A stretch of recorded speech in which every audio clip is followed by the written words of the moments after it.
maayir ku-xigeenka degmada Boorama ahna kusimaha duqa degmada Boorama Cumar Ileeye Jimcaale oo weheliyo injineerka guud ee dawladda hoose magaalada Boorama ayaa waxa uu maanta ka hirgeliyay wada cusub xaafadda Sheekh Cali Jawhar wadadaasi oo wax badan ka tari doonta baahiyaha kala duwan ee shacbi weynaha ku dhaqan xaafadaasi Sheekh Cali Jawhar wuxuuna sheegay gudoomiye ku-xigeenka degmada Boorama Cumar Ileeye Jimcaale in bulshada ku dhaqan magaaladani Boorama ay kala qayb qaataan mashruuca horumarinta wadooyinka iyo wada banaynta isla markaana ay ku garab galaan sidii wax looga qaban lahaa horumarinta wadooyinka ugu horeyn ayaa waxaa madashani ka hadlay injineerka guud ee dawladda hoose Cabdirashiid Cali Kaahiye waxaanu faahfaahin ka bixiyay muhiimadda wadooyinku u leeyihiin bulshada kala duwan ee ku dhaqan magaaladani Boorama ayaa waxa uu sheegay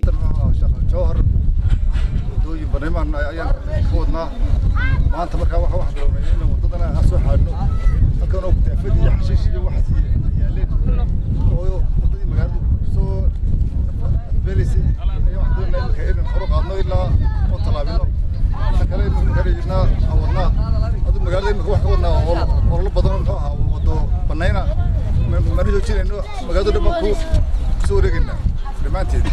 dhanka kale isaguna waxa madashani ka hadlay maayir ku-xigeenka degmada Boorama Cumar Ileeye Jimcaale isagoona sheegay in ahmiyad weyn ay u leeyihiin dhismaha wadooyinka iyo horumarinta bulshada kala duwan ee ku dhaqan magaaladani Boorama ayaa waxa uu sheegay injineerka dawladda hoose shacbi weynaha xaafadani bahal saxaafadda dhamaantii waan salaamaya marka ugu horeysa runtii sidoo ogtihiin waxaan ku wadnay hawlo wada banayn bariyahan xaafadda injineerka dawladda hoose inoo sheegay imikana waxaanu halkaa ka soo banaynay oo arkaysan wadada oo qabsaday geedkan garawaaga la yiraahdo oo runtii farabaas ku hayay dhammaan deegaanada Soomaaliland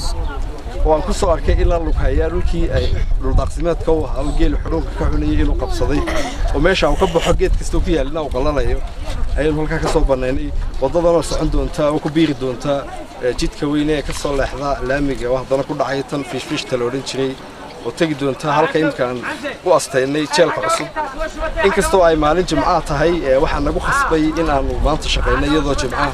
culayska xafiiska shaqada maalmaha caadiga shaqada waxay nagu khasabtay inaan uga faa'iideysano maanta oo jimcaha in aan wadadana banayna hadii la haydmo wayna socon doonta hawlgalka banaynta wadooyinka iyo fidinta magaalada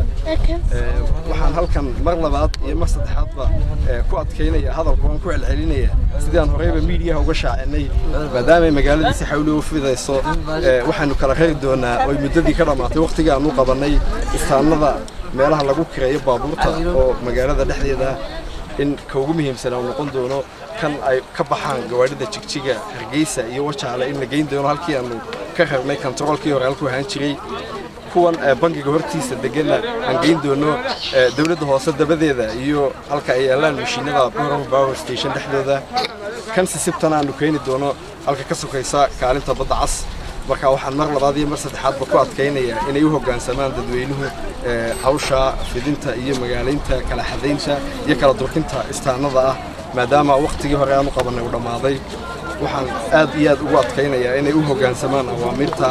mar badan meediyaha kaga celinay waxaan u mahadnaqayaa dhammaan dadweynaha inta aan hawlgalka wadnay xaafadaha kala duwan sida ay noola shaqeeyeen aad iyo aad baan ugu mahadnaqayaa kuwa kale aan tagi doonana waxaan ku codsanayaa in sida ay noola shaqeeyeen Sheekh Cali Jawhar ayaguna noola shaqeeyaan salaamantiin salaamu calaykum isku soo wada duuba maaha markii ugu horeysay ee mashruuc noocan iyo kala maayir ku-xigeenka degmada Boorama uu ka fuliyo magaalada Boorama ee xarunta gobolka Awdal Cabdilaahi Daahir Waais TV caalamiga bulsha TV magaalada Boorama